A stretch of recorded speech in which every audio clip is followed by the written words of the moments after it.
আরে নান্টু, কি ব্যাপার? আজকে তোমার মনটা একটু খুশি খুশি লাগছে। হ্যাঁ মদন দা, আমি আজকের খুব খুশি।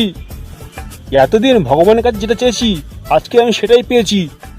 সে কি রে নান্টু, তুই ভগবানের কাছে এমন কি চাইলি যে তোর মনটা এত খুশি হয়ে গেল? দেখো নান্টু কোনো লটারি পেয়েছে হয়তো। কি নান্টু, আমি ঠিকই বললাম তো? আরে না গো মদন দা, কোনো লটারি নয়। আমি চেয়েছিলাম আমার এই পড়ার মুখো ছাওয়ালটা যেন একটা চাকরি পায়, যাতে আমার আর সারা জীবন এরকম কষ্ট করতে হবে না। তা তোমরা কি জানো, আমার ছেলে ফুটো আজকে একটা চাকরি পেয়েছে। এই সে কি গো নান্টু, তোমার ছেলে ফুটো কি করে চাকরি পেলো? হ্যাঁ হ্যাঁ ঠিক তো। তোমার ছেলে কি করে চাকরি পায়? সে তো সারাদিন তো ঝুমা বৌদির বাড়িতে পড়ে আছে। মদন দা, এটা কিন্তু ঠিক নয়। তুমি কিন্তু আমাকে নিয়ে মজা করছো। আরে নান্টু, তোমাকে নিয়ে মজা করবো কেন? তা তোমার ছেলে কিসের চাকরি পেলো? ওই পাড়ার ঝুমা বৌদির বডিগার্ড নাকি? আরে মদন, কি যে বলো না, বডিগার্ড নয়, ঝুমা বৌদির উঠোনটা ঝাড় দেবে। হ্যাঁ হ্যাঁ, এখন তো তোমরা আমাকে নিয়ে মজা করবে। জ্বলবি জ্বলবি, তোরা আরো জ্বলবি। যখন তোদের বাড়ির সামনে দিয়ে আমি একটা 4 চাকা নিয়ে যাব, তখন তোরা আরো জ্বলবি।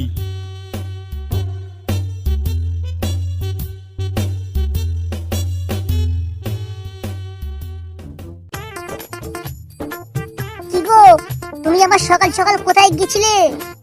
জাহান্নামে গেছিলাম, জাহান্নামে। তুমি যাবে? কি গো, কদিন পর দেখছি তুমি কাজে না গিয়ে ঘরে বসে আছো, কি ব্যাপার? কদিন শান্তিতে আছি, তাও তোমার সহ্য হচ্ছে না? বাবা হয়ে যদি বুড়ো বয়সে আমারই কাজ করতে হয়, তাহলে তোমার এই কুলাঙ্গার ছেলেটাকে বাল ছিঁড়তে বড় করলাম। আমি আর কাজ করবো না। এবার থেকে এই সংসারের দায়িত্ব তোমার এই কুলাঙ্গার ছেলেকে নিতে হবে। দেখি ওর কত দম আছে।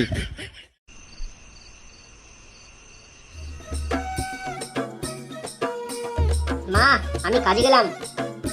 এবার তুই আমাকে একটা কথা বল, তুই রাত্রে এমন কি কাজ করিস যে তোর হাতে এত টাকা আসে? বাবা, রাত্রে আমি দেখাশোনার কাজ করি। কি দেখাশোনার কাজ করিস? কিন্তু কাকে? তোমার এত প্রশ্নের উত্তর দিতে পারবো না। কোথায় কাজ করছি, কেন কাজ করছি, কাদের বাড়ি কাজ করছি, রাত্রিরে কেন কাজ করছি, এত প্রশ্নের উত্তর দিতে পারবো না। আমি এখন গেলাম, আমার কাজে দেরি হয়ে যাচ্ছে।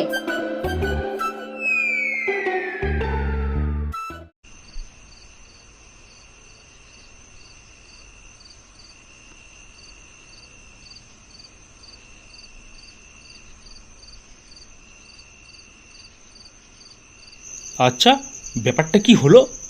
এই ঘর থেকে একটা কেন কচকচ করে আওয়াজ আসছে? কেমন যেন একটা খাট ভাঙার আওয়াজ আসছে। না, যাই একবার গিয়ে দেখে আসি।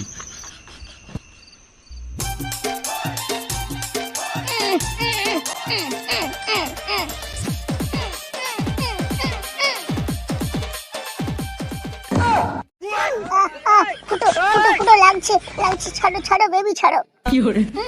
না বেবি, তুমি ছাড়লে হবে, দাঁড়াও। ফুটো, তাহলে এটাই তো নতুন কাজ। কি বাবা, আর তুমি? হ্যাঁ রে শুয়ারের বাচ্চা, আমি শুয়ারের বাচ্চা। এই কাজ করার জন্য তুই ঘর থেকে প্রতিদিন রাত্রে বেরিয়ে আসিস? না মানে বাবা, তুমি ভুল ভাবছো। বৌদির কানে কি একটা পোকা পড়েছে, সেটাই বের করছিলাম। বৌদির কানের পোকাটা তুই পরে বের করবি, আগে তোর গাঁড়ের পোকাটা আমি বের করে দিই।